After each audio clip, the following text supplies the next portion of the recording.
கூத்து போகடா வெளியா எல்லாம் போகடா பாப்பா ஏண்டா கண்ணு அம்மா கொஞ்சம் ஓய்வு எடுத்துக்க கூடாது? சரிம்மா ஓய்வு எடுத்துக்கப்பா.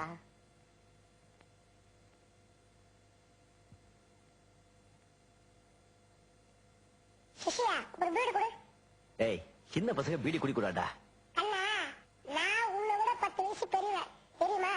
ஒழுங்கா பீடி கொடு. இல்லன்னா விடுவேன். இந்தாங்க அண்ணா இந்தாங்க. Very good.